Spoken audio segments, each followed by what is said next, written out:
Custody में लिया गया है। इनमें से एक का नाम विनय उर्फ लंबू है और दूसरा उसका सहयोगी नाबालिग है जिसका नाम मैं अभी ले नहीं रही और हम काल्पनिक नाम उसको दे सकते हैं कोई। वो भी दोनों ही पाठकपुरा के रहने वाले हैं जो बबरुहा का बगल का गांव है। विनय उर्फ लंबू का खेत इन बच्चियों के पैतृक खेत से सटा हुआ है और वह नित्य प्रतिदिन इन खेतों पर खेत की रखवाली करने, पानी चढ़ाने, घास निकालने इत्यादि के कामों से आता था और लॉकडाउन के समय से उसका इन लड़कियों से परिचय हो गया था। कड़ाई से पूछताछ करने के उपरांत विनय के द्वारा पूरे घटनाक्रम का खुलासा किया गया है। उसके द्वारा कन्फेशन किया गया है। उसके कन्फेशन के मुताबिक लॉकडाउन के समय से उसका इनमें से एक बच्ची के साथ अच्छी दोस्ती हो गई थी। तीनों बच्चियां एक साथ खेतों पर अपने काम से जाती थीं, चारा काटने के लिए और लकड़ी बटोरने के लिए जाती थीं। उसे इनके दिन प्रतिदिन की क्रियाओं के बारे में मालूम था। वो भी उस हिसाब से अपने खेत पर जाता था। खेतों पर ही बैठ के दोनों आपस में बात करते थे। धीरे धीरे विनय को उस बच्ची से प्रेम हो गया और इसका उसने इजहार भी किया। उसने बच्ची से उसका फोन नंबर भी मांगा। लड़की द्वारा अपना फोन नंबर देने से मना कर दिया गया और इससे प्रेम के इजहार को भी नकार दिया गया, जिससे रुष्ट होकर उसने पहले उस पर दबाव डालने की कोशिश की कि वो बार बार प्रपोजल देने से संभवतः या चिट्ठी भेजने से संभवतः लड़की स्वीकार कर लेगी। लड़की द्वारा अपना नंबर देने से मना करने के उपरांत ईर्ष्यावश उसके द्वारा ये घटना कारित की गई है। उसके घर में मौजूद खेती के काम में इस्तेमाल होने वाले कीटनाशक को उसके द्वारा पानी की बोतल में मिलाकर रखा गया था। कुछ नमकीन उसने अपने इस सहयोगी नाबालिग लड़के को भेज के मंगवाया था। लड़कियां भी दुकान से उस दिन जो गांव की एक दुकान है वहां से कुछ नमकीन खरीद कर गई थी। इन लोगों ने विनय के खेत के पास में बैठकर नमकीन साथ में खाया, काफी देर गपशप की और उसके बाद विनय ने पानी की उस बोतल को अपनी उस दोस्त लड़की को दिया। लड़की के पीने के बाद उसकी दोनों बहनों ने भी छीनकर वो पानी पिया।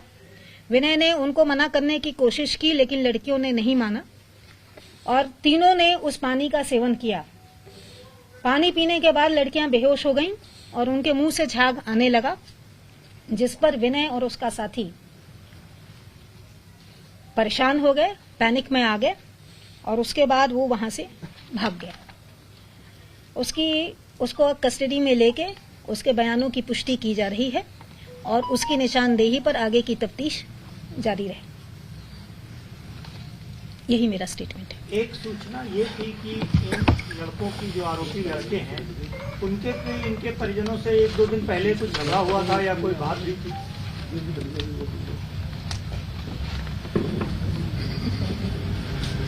ऐसी सूचना हमें भी प्राप्त हुई है लेकिन इसकी अभी तक तस्दीक नहीं हो पाई है और इस दिशा में भी टीम भेज के सत्यापन कराया जा रहा है।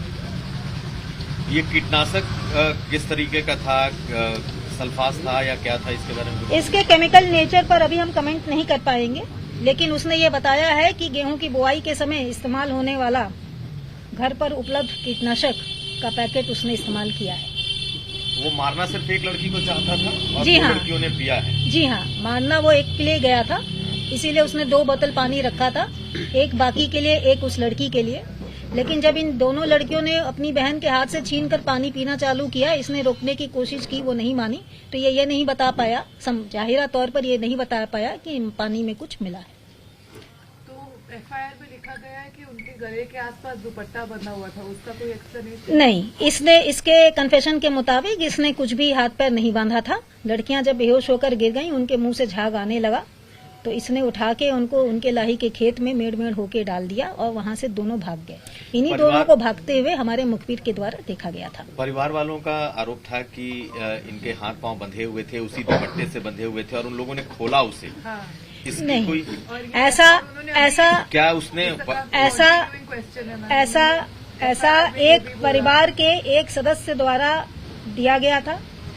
परिवार के उस सदस्य द्वारा मौके पर पहुंचकर सबसे पहले पहुंचकर बच्चियों को नहीं देखा गया था। जो सबसे पहले मौके पर पहुंचे थे उनके पीछे एक बच्ची की मां भी पहुंची थी। उस बच्ची का मां का स्टेटमेंट कल आया था। पोस्टमार्टम की रिपोर्ट में किसी भी प्रकार का लाइगेचर मार्क या किसी भी प्रकार की एंटीमार्टम इंजरी नहीं आई है। आरोपी द्वारा अपने कन्फेशन में इस बात को नकारा गया है। इस बात से उससे कड़ाई से पूछताछ भी की गई थी, लेकिन उसके द्वारा नकारा गया है। चूंकि उनके दोस्ताना संबंध थे, वो रोज बैठ के कुछ खाते पीते थे, गपशप करते थे। इसी विश्वास में बच्चियों ने उसका दिया हुआ नमकीन खाया, उसका दिया हुआ पानी पिया, और वो बात करते जब पानी पीते ही वो गिर गए और उनके मुंह से झाग आना शुरू हुआ, तब ये पैनिक में उठ के भागा है। मैम, क्या इसमें और भी कुछ लोगों के शामिल होने की संभावना है? अभी तक के घटनाक्रम में जैसा परिस्थितिजन्य साक्ष्य हमें मिले हैं, कल कॉम्बिंग के दौरान जैसे साक्ष्य मिले थे और आज जो मुखबिर की सूचना थी, इन 2 लोगों को ही दौड़ते हुए देखा गया था और 2 को पूछताछ में अभी तक उनके द्वारा किसी अन्य का नाम नहीं लिया गया है। तो जो बातें इस लड़के ने बताई हैं, विनय नाम, क्या उसका कोरोबोरेटिव एविडेंस जो है वो उससे मैच कर रहा है कि जो ये कह रहा है वही सच है? कोरोबोरेटिव एविडेंस के तौर पर इसके द्वारा लाया गया नमकीन का पैकेट, लड़कियों द्वारा लाया गया नमकीन का पैकेट कल कॉम्बिंग के दौरान फोरेंसिक टीम द्वारा बरामद किया गया था। पानी की बोतल भी फोरेंसिक टीम के द्वारा बरामद की गई थी। यद्यपि उस समय हमें ये नहीं पता था, एक खाली बोतल मौके से प्राप्त हुई थी। इसके द्वारा पिया जाने वाला और खाया जाने वाला सिगरेट का बट और पान मसाले का पैकेट भी कॉम्बिंग के दौरान मौके वारदात से फोरेंसिक टीम को बरामद हुआ था। इसके सीडीआर की एनालिसिस से भी मौके के समय, घटना के समय में, टेंटेटिव समय में जो ये समय बता रहा है, उस समय सीडीआर एनालिसिस में इसकी उपस्थिति उस जगह पर पाई गई है। लड़कियों के पास क्या मोबाइल्स थे वहां पर, तीनों लड़कियों के पास, और इनकी कंटिन्यूअस बात होती थी? जैसा कि इसने बताया है, इसने लड़की से मोबाइल नंबर मांगा था, लेकिन लड़की के द्वारा अपना मोबाइल नंबर नहीं दिया गया था और इसको झटक दिया गया था। और लड़के की कास्ट क्या है मैम? लड़का जो विनय है वो धानुक जाति से है और जो इसका दूसरा साथी है वो रावत जाति से है। दूसरा वाला साथी रावत जाति से है।